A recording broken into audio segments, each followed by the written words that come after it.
We are live for Business Insider with former presidential candidate Andrew Yang, proud supporter of mathematics and universal basic income. Andrew, just to start with universal basic income, how likely are we to see something like that now based on the coronavirus? And what would the timeline look like for that? The timeline is now. Tens of millions of Americans right now are trying to figure out how they're going to put food on the table. And we have this initial $1,200 for most Americans that should hit our bank accounts really in the next number of days. But we all know that $1,200 will not last most families very long at all, and that we may be in the midst of this crisis for weeks or even months. So Congress is going to go back to the table very quickly. They're already talking about phase 4.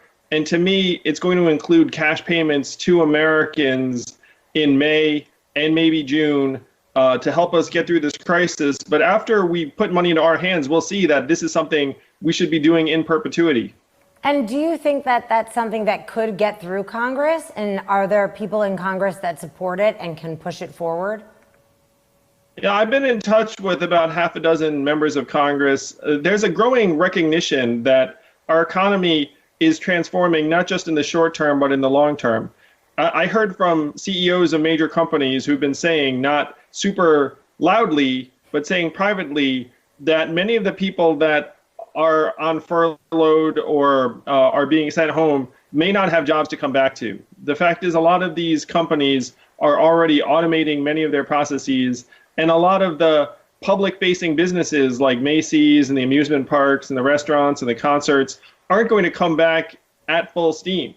So politicians on both sides of the aisle are recognizing that we need to find different ways of putting money into people's hands. Universal basic income is going to become the topic, not just here in the United States, but Spain's adopting a version of a minimum income. Legislatures around Europe are all very, very much focused on this. And you talk about automation. With the coronavirus right now, will we see automation replacing jobs more rapidly because robots can't get sick?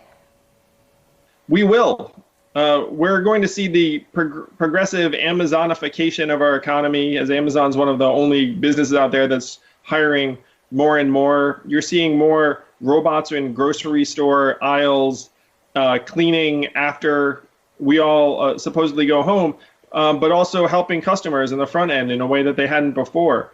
One thing I've been saying is that we're going to see something like 10 years of change in 10 weeks because businesses are being put in a position where it makes sense to speed up a lot of the automation that they were considering investing in.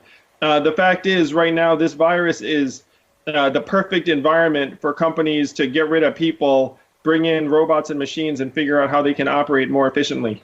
And we already have questions coming in from the Facebook audience. One person is asking, what jobs do you see being valuable in the future as we come out of this that they should start preparing for now? If you're a young person, it's tough. Certainly one thing I would advise is trying to avoid taking on huge debt loads because a lot of these programs haven't necessarily been paying off in terms of job prospects, and those jobs are going to be even more insecure, frankly. I mean, the majority of the jobs that have been created in the last number of years have been temp, gig, or contract jobs. So the jobs of the future are going to be the jobs you expect in terms of people-facing jobs. The problem is that people-facing now might mean digital.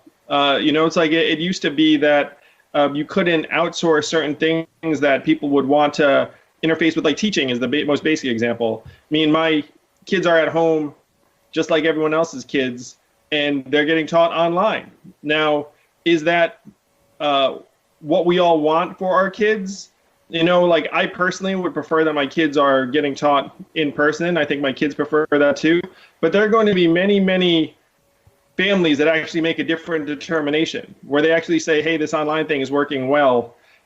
So the jobs of the future are going to look very, very different. If you can find a way to, frankly, make yourself useful from afar, that's going to be something that, unfortunately, we all have to think about more and more. And you recently wrote an op-ed for the Washington Post addressing racism around the coronavirus, and you got a lot of backlash for putting the onus on Asian Americans to lean into their Americanness and step up and help more. How do you respond to that criticism? We're all Americans. We're actually launching a campaign next week to try and say, look, we're all in this together. And as an Asian American, it's disgusting the racism that's being directed at us over a virus that we had nothing to do with. We're a world away from the origin. So the op-ed's focus was really saying that we're all in this together, that racism against Asians is a huge problem that's stemmed from the coronavirus crisis, and that we all need to do everything we can to help. And back to universal basic income, because we have more questions from the audience. What is the minimum basic income that you think that we should start with? My campaign, most of you know this, was arguing for a freedom dividend of $1,000 a month for every American adult in perpetuity. I think at this point, it's actually going to need to be a bit higher than that because the $1,000 a month is enough for baseline needs for at least most of us. But the economy is going to become even more inhuman and punishing both during this crisis and afterwards. So now I'd be looking at something higher than $1,000 a month that would be more robust in helping people not just be able to meet their needs, but also have a real path forward.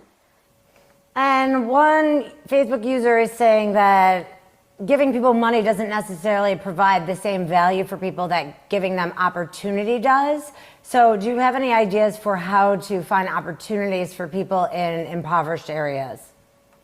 This is going to be the fundamental challenge of our time. The government's going to play a bigger and bigger role in the economy moving forward. It's going to have to. And the question is, how do we help create jobs in struggling communities around the country, which are going to be, unfortunately, more and more of us? So one vision is the government's going to employ us. It's going to say, hey, here's a job for you, here's a job for you. I think there's going to be a place for that in certain areas that we know we have massive public needs.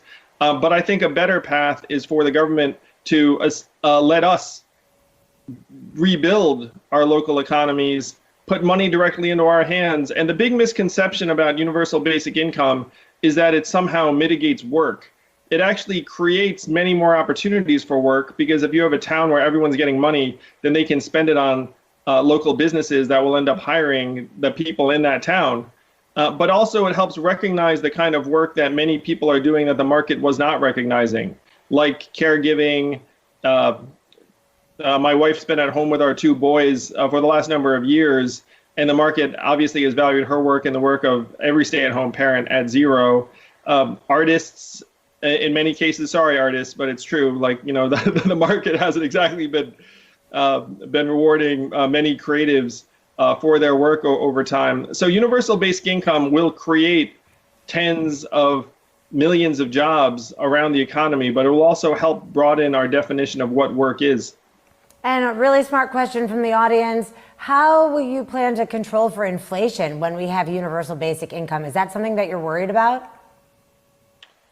Well, it's something that we need to be concerned about. But one of the things I said about this crisis is that when your house is on fire, you don't worry about how much water you're using. And the house is going to be on fire, unfortunately, for a while. Inflation is something we have to keep an eye on, but it's much more important to focus on how we can actually keep people afloat during this crisis and afterwards, and help create paths forward that people will be able to follow in a way that still gives us structure, purpose, and fulfillment.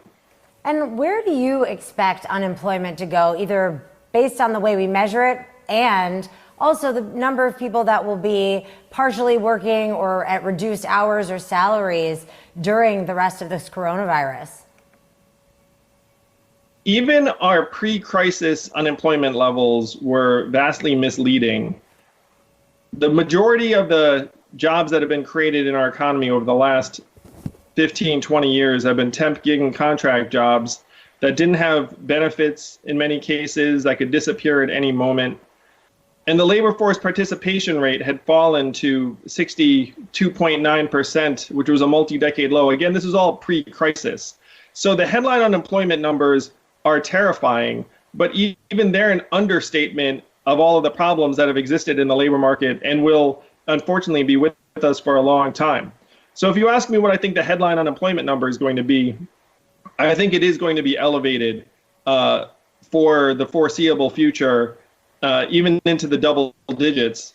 But if you look at the true indications of how fragile the labor market is, the pain is going to be deep and wide. It was more significant than most Americans realized before the crisis, and all of those trends are going to get worse.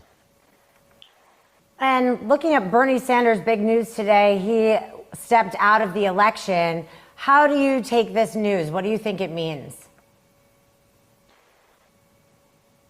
I think Bernie's a patriot. He saw that the best thing he could do for the country and to defeat Donald Trump was to bow out, particularly at a time when, frankly, people voting is not safe in some circumstances. You had a primary in Wisconsin yesterday where you literally had a stay-at-home order and people queuing up to vote, which doesn't make any sense. So I texted Bernie to thank him. He inspired me and so many other Americans. I think he was right on both the problems and just about all of his policy prescriptions. I certainly was impressed. I think it will save lives for people not to be showing up and voting during these times. Do you think because of him doing this at this stage that more of his policies will make it onto the Biden campaign? I think so. I mean, if you look at it, Medicare for All was a relatively marginal policy stance even in 2016, and now it's something that's very mainstream that a majority of us think is the right thing to do. So Bernie's influence will be with us through certainly this cycle in terms of Joe Biden's policy proposals, but even more importantly, if we defeat Trump, which I dearly hope that we do defeat Trump, his ideas are going to be part of how we govern moving forward. And is Medicare for All or universal health care or whatever it looks like, is now the time among this pandemic to make something like that happen? Yes, it is. I mean, the fact is the way I analogize it is that if you had pre-existing vulnerabilities, then you're much more susceptible to the coronavirus. And our country had a whole set of pre-existing vulnerabilities like pervasive financial insecurity, low access to health care, polarized media, low institutional trust, and in this case, a government that was asleep at the switch. And so Medicare for All would, to me, be another idea that's going to be front and center even more powerfully because of this crisis. You can't have your health care be linked to employment when tens of millions of Americans don't have jobs and expect that to work. And we have another question from the audience. Where do you see yourself in the future of the political arena? I've been trying to solve the problems. It's funny. I mean, I dropped out in February. Now we're going to have universal basic income in some version, 2 months later, in the worst of circumstances.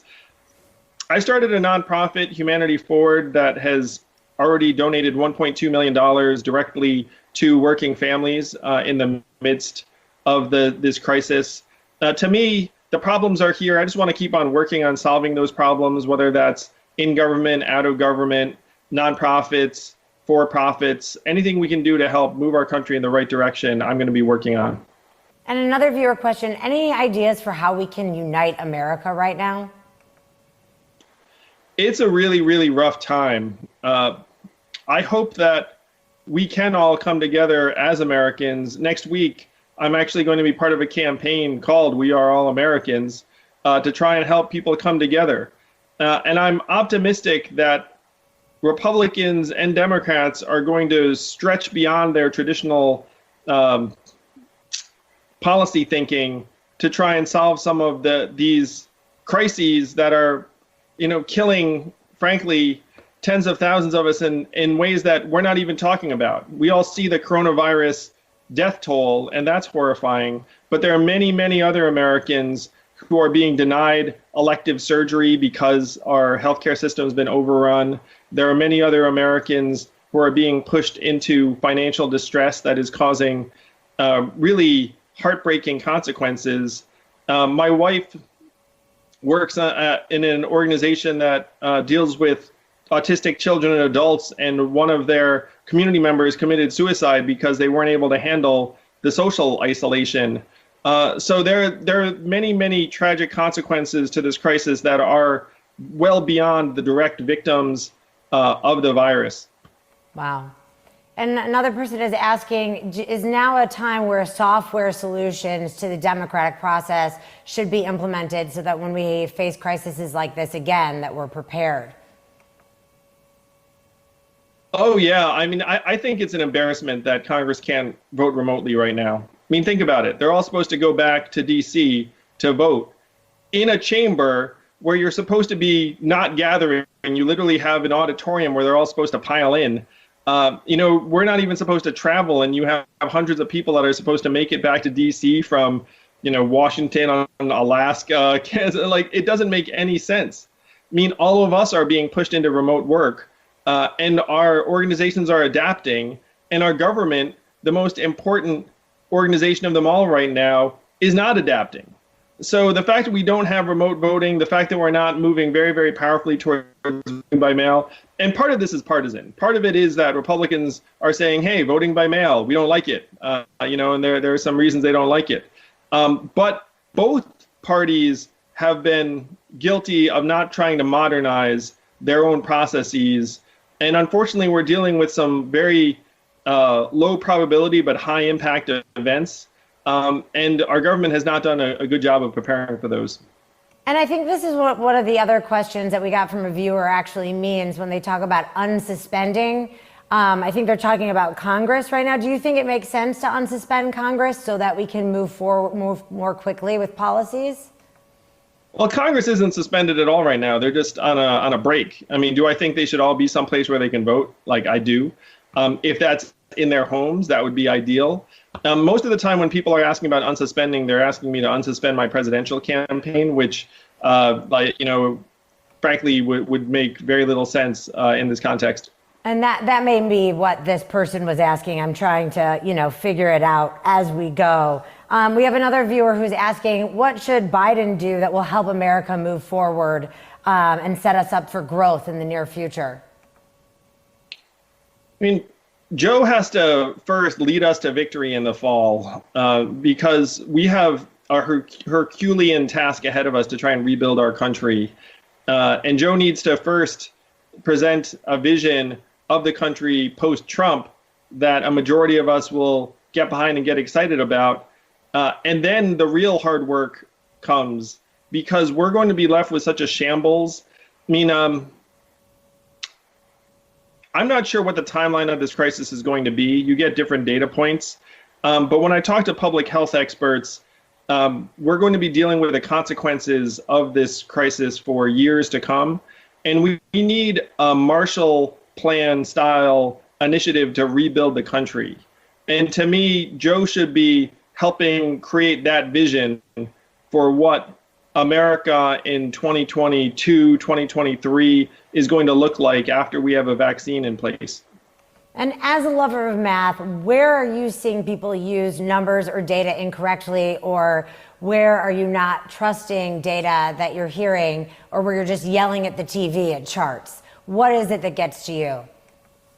Well, what gets to me is that we don't have the data we need when we need it. And the clearest example of that is trying to figure out what's going on with infection rates right now, where the data we're relying upon oftentimes is people showing up to hospitals in dire circumstances.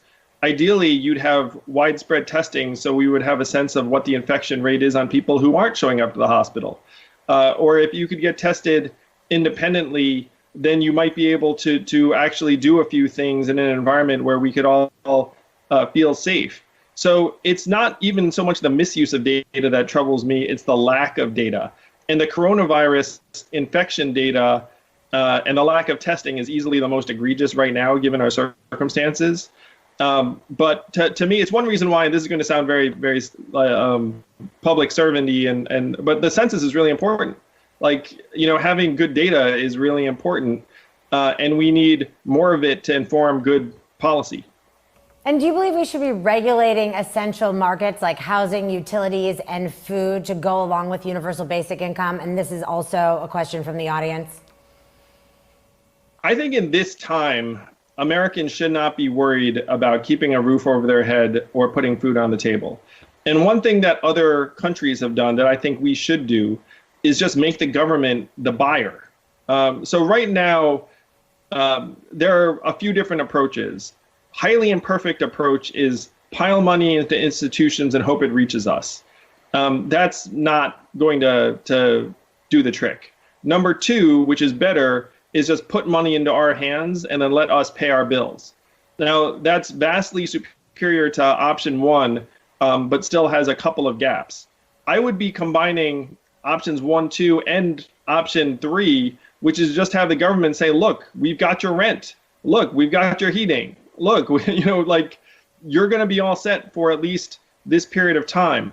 Other countries have done this where they've tried to essentially put their economy into suspended animation so they can revive it later. And that's actually the right approach. What countries' response to the coronavirus have you been most impressed by, and do you think we could learn the most from? South Korea and Taiwan have done incredible work in actually testing many, many people very, very quickly and containing the spread.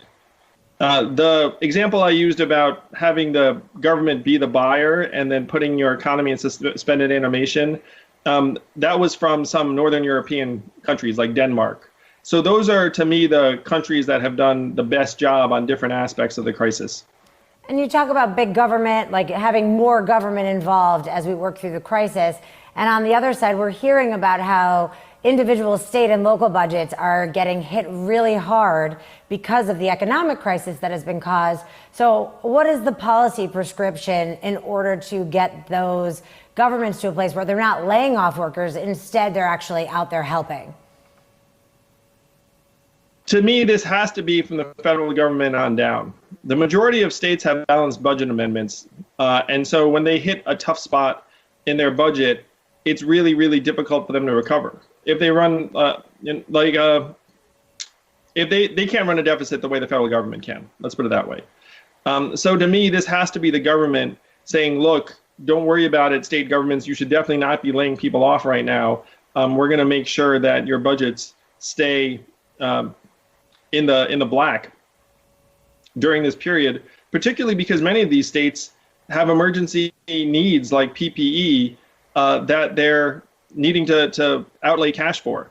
One of the worst things I've heard of recently, Sarah, I mean, during literally this morning, was that the states are in these bidding wars for PPE. And so you have certain states that are outbidding others. And it's one reason why we clearly should have nationalized this process. Instead, you have this free-for-all. And is there, before I let you go, what is the most important urgent need that you wish that the federal government would address right now? The most immediate concern is what we all feel, which is that we're not sure whether we're going to have a paycheck tomorrow. We're not sure if our families are going to be secure. The government should be putting $2,000, $1,500, $1,800, enough so we can get by every month into all of our hands and say this is not a one-time thing. This will happen for the duration of the crisis. That is the single most effective thing our government could do for us right now that would enable us to be safe and healthy and get through this crisis much, much more quickly. The fact is, if you are in a mode of economic desperation, you're much less likely to abide by shelter-in-place rules. So putting money into our hands is going to be the best way for us to speed through this in weeks instead of months. And then we should keep on putting money into our hands in perpetuity. This is the single best thing our government could do for us today and tomorrow. Andrew, thank you so much for your time and insights. And thank you to our very, very active audience on Facebook. Put the money in our hands. Put the money in our hands. Put the money in our hands. put the money in our hands. Can we afford it? Yes. Will it cause inflation? No. Is it awesome? Yes. Is anyone trying to make it happen? Yeah, that guy.